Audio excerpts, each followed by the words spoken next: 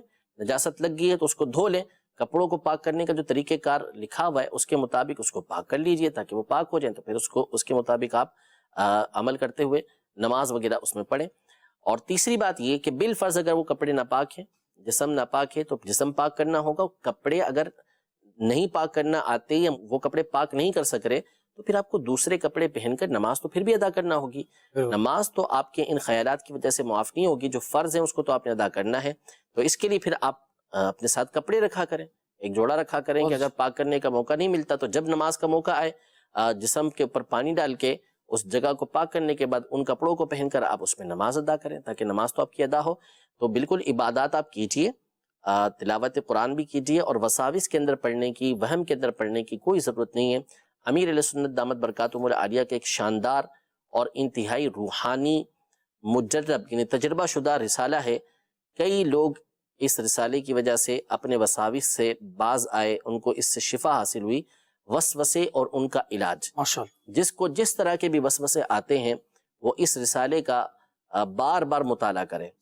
مہینے میں ایک دفعہ، 15 دن میں ایک دفعہ مطالعہ کرتا رہے گا، انشاءاللہ تبارک و تعالی یہ وسوسوں کی جو جڑ بنیاد ختم ہو جائے گی. ماشاءاللہ. اس میں یہ بھی اس بات کا بھی احتیاط رکھیں کہ ابھی کھلا ہی اگر بالفرض جگہ ہے اس میں پتھریلی زمین کے بجائے اگر ایسی جگہ کہ جہاں پہ مٹی زیادہ ہو اس میں کرنے سے وہ چھینٹے کا معاملہ کافی حد تک اس کی بچت ہو جاتی ہے. اچھا سوال ہے مفتی صاحب کہ کیا بچیاں، چھوٹی بچیاں یہ میک اپ کر سکتی ہیں؟ چھوٹی بچیاں ہوں یا بڑی اسلامی بہنیں ہوں، میک اپ اگر جائز طریقے سے کرتی ہیں تو کوئی مسئلہ نہیں ہے. اور وہ میک اپ ایسا ہے کہ اس کے نیچے پانی بہہ جاتا ہے تو اس کے بعد وضو کر کے نماز بھی اسی میک اپ کی صورت میں پڑھ سکتی ہیں. اور اگر وضو کر کے میک اپ کیا ہے تو نماز پھر بھی پڑھ سکتی ہیں. ہاں وضو ٹوٹ گیا یا وضو کیا ہی نہیں تھا اور میک اپ کیا ہوا ہے اور وہ ایسا تہ والا میک اپ ہے کہ پانی کو نیچے نہیں پہنچنے دیتا، تو پھر اس کو اتارنا پڑے گا، وضو کرنا پڑے گا۔ باقی اس کے علاوہ جائز جو میک اپ ہے اس کے کرنے میں کوئی حرج نہیں ہے، وہ بچیاں بھی کر سکتی ہیں، اسلامی بہنیں بھی اپنے جو ہے وہ جو شادی شدہ ہیں وہ شوہر کے لیے بالکل کر سکتی ہیں۔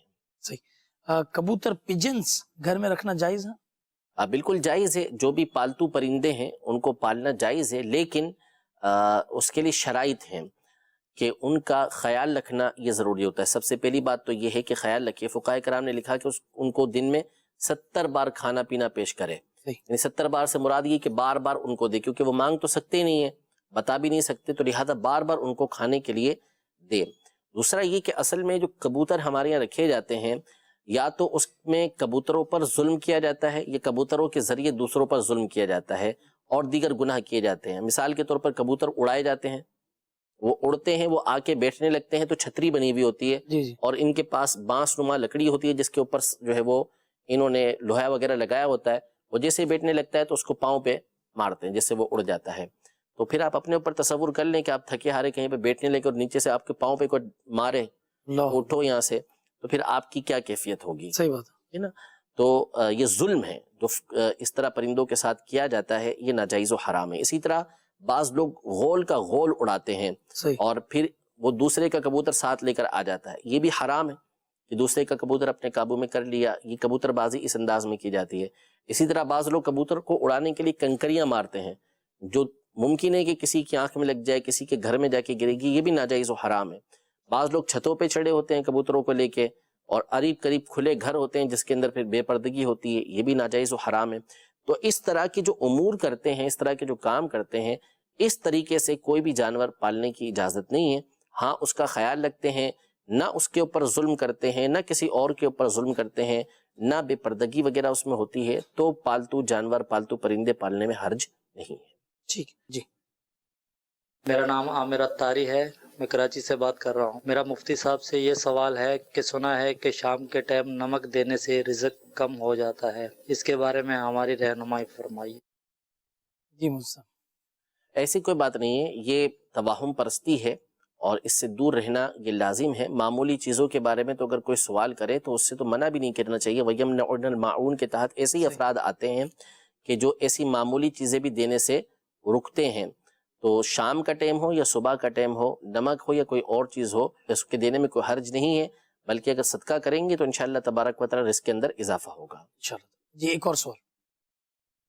مفتی صاحب کی بارگاہ میں سوال عرض ہے کہ ہمارا بزنس جو ہے وہ پارٹنرشپ کا ہے، تو اکثر یوں ہوتا ہے کہ کچھ جو ہے وہ پیٹی کیش تقریباً سبھی جو پارٹنر ہیں ان کے پاس کچھ نہ کچھ موجود ہوتا ہے جو کہ ضرورتیں استعمال کرنے کے لیے ہوتا ہے۔ اس میں بعض اوقات یہ ہوتا ہے کہ ان پیسوں کو ہم جو ہے وہ اپنے ذاتی استعمال کے لیے یا پھر اگر کسی کو چاہیے ہو تو دے دیتے ہیں کہ جی جب بھی ضرورت پڑے گی تو ظاہر ہے میں اپنے پیسوں سے اس کو نکال لوں گا یا ان سے جو ہے وہ واپس لے کے جو ہے وہ جہاں پہ اس کا استعمال کرنا وہاں بھی استعمال کر لوں گا۔ اس کے لیے کیا ایسا کر سکتے ہیں یا نہیں کر سکتے؟ دیکھیں کون سا پیسہ ہے، پارٹنرشپ کا پیسہ ہے یا وہ جو نفع ہوتا ہے، نفع اٹھانے کے بعد ہر ایک جو ہے وہ اپنے اپنے نفع میں سے رقم لیتا ہے، یعنی مثال کے طور پر 10 لاکھ کا نفع ہوا ہے اور ہر ایک کے اس میں 10% ہیں، 10 پارٹنر ہیں، اس کو جو ہے وہ لاکھ روپیہ ملا ہے، وہ لاکھ روپیہ اگر اس کا ہو گیا تو اس کی مرضی ہے کہ وہ جس طریقے سے چاہے اس کو خرچ کرے، اور اگر پارٹنرشپ کا پیسہ ہے تو پھر تو سارے پارٹنروں کی جو رضامندی ہوگی اس کے مطابق ہی اس کا حکم ہوگا کہ وہ آگے کسی کو دیتا ہے، لیتا ہے، تو بغیر اس کے وہ نہیں کر سکتا۔ پیٹی کیش یہ ہوتا ہے کہ یہ پیسے جو ہے نا وہ آپ کے پاس پڑے ہوئے ہیں کہ اگر کسی کو نقد کوئی پیسے دینے کی ضرورت پڑی، کوئی چیز منگوانے کی ضرورت پڑی، سب کے ہوئے نا وہ، یہ سب کے ہوئے جی، تو پھر یہ تو کمپنی کا اجازت کے ہوتا ہے۔ بغیر نہیں ہو سکتا، اجازت۔ اور اگر کسی 2-3 افراد کو یہ اس بات کا مجاز کر دیں کہ ہاں بھائی کوئی اس طرح کی چیز ہے تو آپ منگوا لیں اور اس کو لکھ لیں تو وہ کر سکتے۔ ٹھیک ہے۔ یہاں پہ لکھا ہے حضور کہ میرا سوال یہ ہے کہ اسلامی تاریخ 25 ہو یا بدھ 25 کا روزہ رکھنا چاہیے، یہ روزہ نزا کے وقت کام آتا ہے، کیا یہ بات درست ہے کہ تاریخ بھی 25 ہو اور بدھ کا دن ہو؟ اس طرح کا کچھ یہ پوچھا۔ دیکھیں روزہ چاہے 25 تاریخ کو رکھیں، چاہے 26 تاریخ کو رکھیں، بدھ کو رکھیں یا جمعرات کو رکھیں یا پیر کو رکھیں، روزہ مفید ہی مفید ہے، یعنی روزہ یہ انشاءاللہ تبارک و تعالی یہ معاشر کی گرمی سے بچانے والا ہے، قبر کے اندر بھی انشاءاللہ فائدہ دے گا، نزا میں بھی انشاءاللہ تبارک و تعالی فائدہ دے گا۔ لیکن اس طرح کی کوئی تخصیص جو ہے وہ کہیں پڑی نہیں ہے کہ 25 تاریخ کو بدھ ہو تو اس طرح روزہ رکھنے سے کوئی الگ سے کوئی فائدہ ہوتا ہے، ایسا کہیں میری نظر سے نہیں گزرا۔ باقی کہ روزہ اگر 25 تاریخ کو بدھ آتی ہے تو اسے رکھنے میں کوئی حرج نہیں۔ لکھتے ہیں کہ اگر ہم کسی کو پرانے کپڑے دینے ہیں تو اس کے ساتھ ساتھ دوپٹہ بھی دے سکتے ہیں؟ رہنمائی فرما دیں۔ اسلامی بہن دے رہی ہے تو بالکل دے سکتے ہیں، اس میں کوئی حرج نہیں۔ زکوٰۃ ہوتا ہے یا لفظ زکوات؟ وہ قرآن پاک میں ہاں جی اصل تو لفظ زکوٰۃ ہی ہے، اور اصل میں یہ لکھنے کے طریقہ کار ہوتے ہیں، منہج اور اسلوب ہوتا ہے کہ قرآن پاک جو لکھا جاتا ہے اس کو جو رسم الخط ہوتا ہے اس میں واو اور اس کے پر کھڑا زبر لگایا جاتا ہے۔ اسی طرح قرآن پاک میں جب صلات لکھا جاتا ہے تو اس میں بھی واو اور اس کے اوپر کھڑا زبر۔ لیکن جب قرآن پاک کے علاوہ اب جو رسم الخط ہے قرآن پاک کے علاوہ جب لکھتے ہیں عربی زبان کے اندر تو اب اس طرح نہیں لکھا جاتا، اب اس میں سیدھا الف لکھا جاتا ہے۔ قرآن پاک میں تو جو رسم الخط رسم عثمانی تھا، خط عثمانی، اسی کے مطابق لکھا جاتا ہے، لیکن عام طور پہ جب عربی زبان کے اندر قرآن پاک کے علاوہ لکھتے ہیں تو اس میں پھر وہی لکھتے ہیں کہ جس سے یہ زکوات آپ کو نہیں لگے گا، سیدھا سیدھا الف لکھا ہوتا ہے اور وہ زکوٰۃ لکھا ہوتا ہے، اسی طرح صلات لکھا ہوتا ہے الف کے ساتھ۔ صحیح۔ جی سوالات شامل کریں وائس۔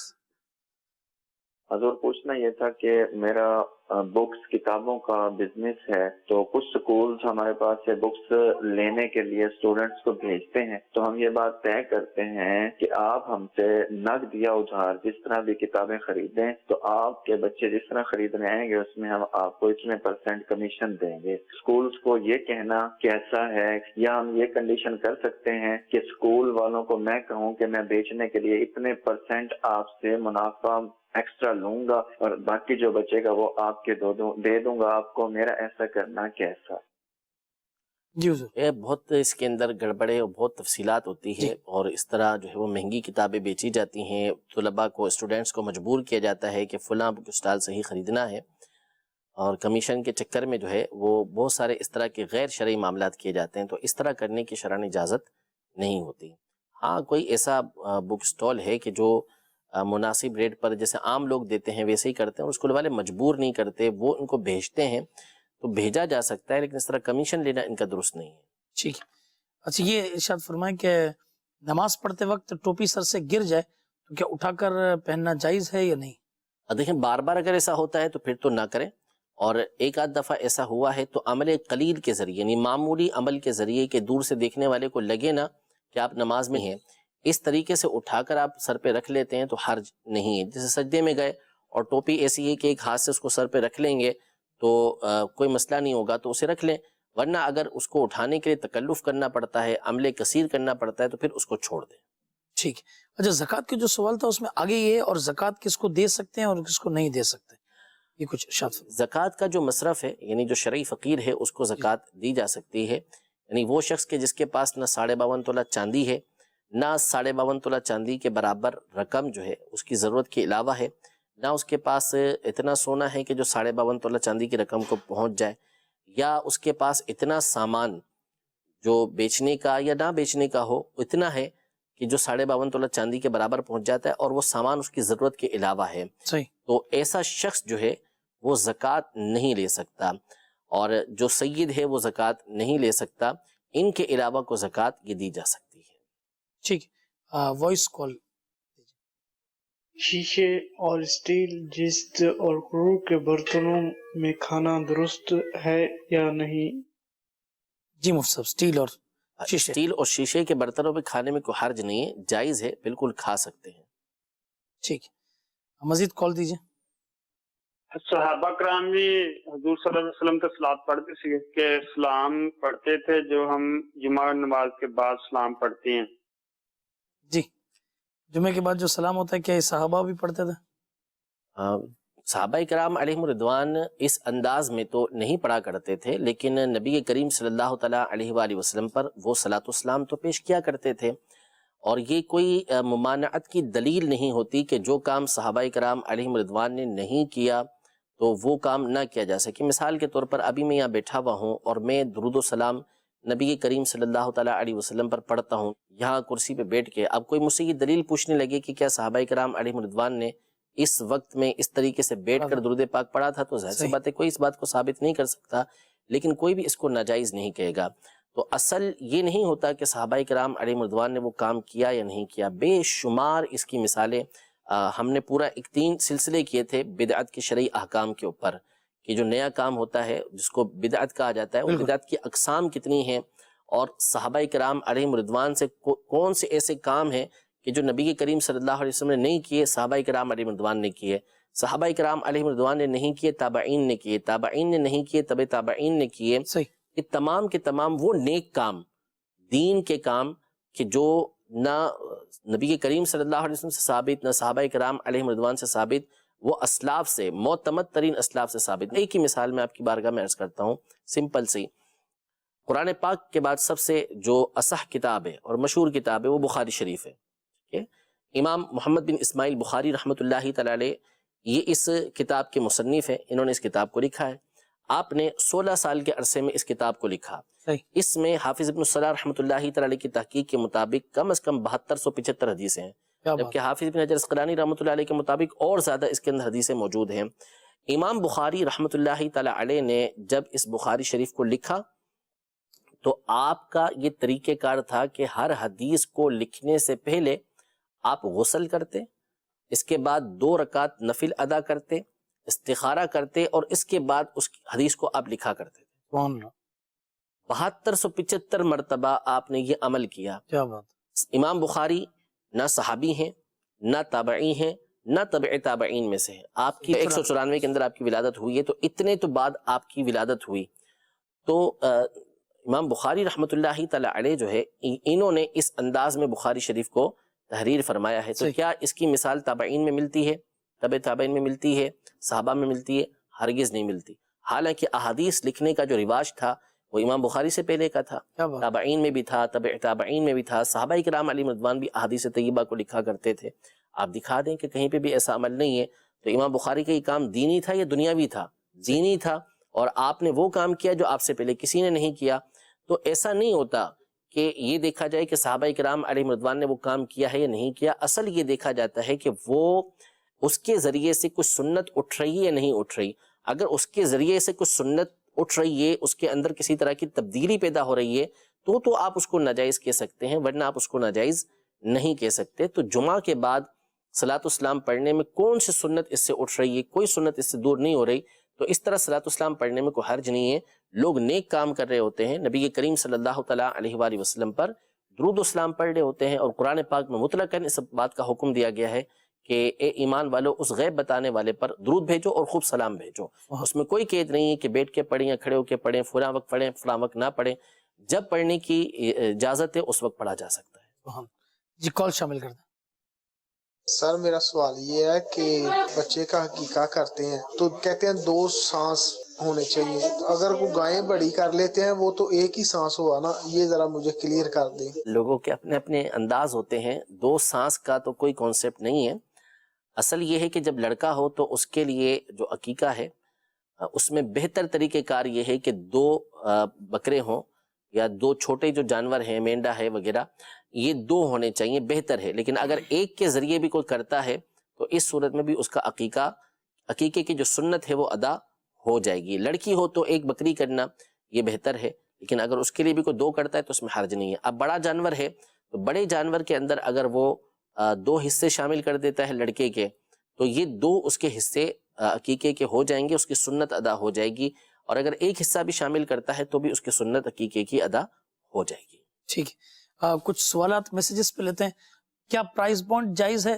جواب ارشاد فرما دیں۔ پرائز بانڈ جو عمومی طور پہ ہمارے یہاں پر ہیں وہ تقریباً سارے ہی جائز ہیں، وہ ان پر نکلنے والا جو انعام ہوتا ہے وہ بھی جائز ہوتا ہے، اس میں حرج نہیں ہے۔ ایک پریمیم بانڈ نکلا تھا 40,000 والا، اس میں یہ تھا پریمیم بانڈ کے اندر کہ اس میں کچھ رقم کچھ عرصے کے بعد حکومت کی طرف سے دی جاتی تھی، وہ ناجائز تھا، وہ سود کی صورت ہوتی تھی۔ باقی اس کے علاوہ جو پرائز بانڈ ہے وہ جائز ہے۔ میرا سوال یہ ہے کہ ایک طرف اذان ہو رہی ہو اور دوسری طرف تلاوت قرآن، تو اس میں کیا کرنا چاہیے؟ تلاوت قرآن بندہ کر رہا ہے تو خاموش ہو جائے جب اذان ہو رہی ہو۔ آداب میں سے یہ ہے کہ روک دے تلاوت اور اذان کو سنے اور اس کا جواب دے۔ ٹھیک ہے۔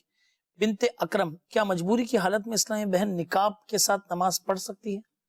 لیکن نقاب اتار کر ہی نماز پڑھیں، کھلا منہ رکھ کے نماز پڑھیں، یہی بہتر ہے، یعنی کسی ایسے مقام پر ہے تو ایسی جگہ کو اختیار کرے جہاں پر کسی کی نظر نہ پڑے، لیکن چہرے سے نقاب اتر کر ہی نماز اسے ادا کرنی چاہیے۔ کیا بچے کو دودھ پلانے سے وضو ٹوٹ جاتا ہے یا نہیں؟ نہیں ٹوٹتا۔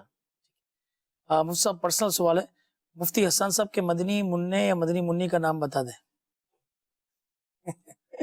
مدنی منع کا نام تو حمزہ ہے، محمد حمزہ۔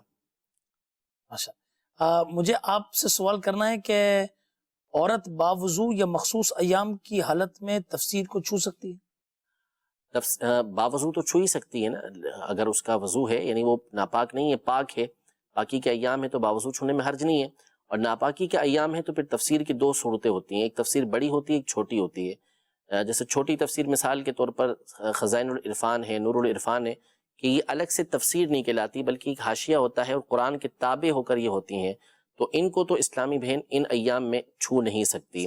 اور اس کے علاوہ جو بعض تفسیریں ہوتی ہیں جو بڑی ہوتی ہیں ان کو تفسیر ہی بولا جاتا ہے، جیسے مثال کے طور پہ صراط الجنان ہے، یہ جدا اور بڑی تفسیر ہے، تو اس کو اسلامی بہن ان ایام میں چھو تو سکتی ہے، لیکن جہاں پہ قرآن کی آیت یا اس کا ترجمہ ہے اس پر یا اس کے عین پیچھے ہاتھ نہیں لگا سکتی، اور قرآن کے علاوہ دیگر مقامات کو وہ ہاتھ لگانا چاہتی ہے تو بھی بہتر یہ ہے کہ وہ جو دستانے وغیرہ ہے اسے پہن لے۔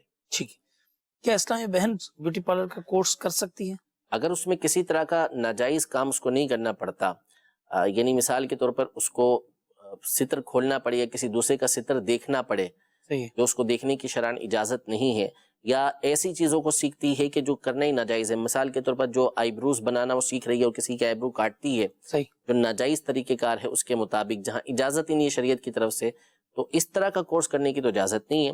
باقی اس کے علاوہ جو جائز کام ہے وہ کرنا چاہتی ہے تو کر سکتی ہے۔ ٹھیک ہے، چاچو کے گھر شادی ہے اور وہ ڈھولک کے لیے دعوت دی ہے، اب ادھر جانا چاہیے کہ نہیں؟ کیا شرعی حکم؟ نہیں جانا چاہیے۔ مفتی صاحب سے سوال ہے کہ اگر کسی کی تجوید ٹھیک نہ ہو تو جب تک اس کی تجوید ٹھیک نہیں ہوتی تو کیا تب تک وہ نماز پڑھنا چھوڑ دے؟ نہیں، بالکل بھی اس کی اجازت نہیں ہے کہ نماز پڑھنا چھوڑ دے۔ پہلے تو کوشش یہی کرے کہ کسی ایسے کے پیچھے نماز پڑھے کہ جس کی تلاوت درست ہے، یعنی امام کے پیچھے ہی وہ نماز کے جماعت کے ساتھ نماز ادا کرے، اور اگر ایسا موقع نہیں ملتا تو بھی اس کو نماز تو بہر صورت پڑھنی ہے، سیکھتا رہے گا، جب تک وہ سیکھتا رہے گا اس کی نماز ہو جائے گی۔ البتہ کوشش یہ کرے کہ اس کی سورہ فاتحہ سورت کوئی ایک یاد کر لے اچھی طریقے سے، اس کے تلفظ ٹھیک کر لے، اور التحیات کو صحیح طریقے سے پڑھنا سیکھ لے، تاکہ اس کے جو فرائض اور واجبات ہیں وہ ادا ہو سکیں۔ دعائے قنوت کو سیکھ لے، یا اللہم ربنا آتنا فی الدنیا حسنہ، یہ دعا کو سیکھ لے تاکہ اس کے جو واجبات ہیں وہ ادا ہو سکیں۔ باقی مزید قرآن کو جلد سے جلد ٹھیک کرنے کی کوشش کرے۔ کتنی ایج میں روزہ فرض ہے؟ بالغ ہونے پر روزہ فرض ہے، جب لڑکا یا لڑکی بالغ ہو گئے تو ان کے پر روزہ فرض ہوگا، لیکن یہ کہ 7 سال کی عمر میں اگر وہ جسمانی قوت ایسی ہے کہ روزہ رکھ سکتے ہیں تو ان کے سرپرست کے لیے، والد کے لیے ضروری ہے کہ وہ اس کو حکم دیں گے روزہ رکھنے کا، اور 10 سال میں ان کے اندر قوت ہے روزہ رکھنے کی تو والد جو ہے وہ زبردستی بھی ان کو روزہ رکھوائے گا۔ ٹھیک ہے، کیا ہسبینڈ کو زکوٰۃ دے سکتے ہیں؟ نہیں دے سکتے، نہ میاں بیوی کو دے سکتا ہے نہ بیوی میاں کو زکوٰۃ دے سکتے۔ ٹھیک ہے، اللہ تبارک و تعالی ہم سب کا سیکھنا سکھانا قبول فرمائے۔ صلو علی الحبیب صلی اللہ تعالی علی محمد صلی اللہ علیہ وسلم۔ نہ جانے مسائل تو علماء سے پوچھیں، یہ حکم مبین ہم کو رب سے ملا ہے، چلو پوچھ کیسے جیے زندگی کو، چلو پوچھ لے کس میں رب کی رضا ہے۔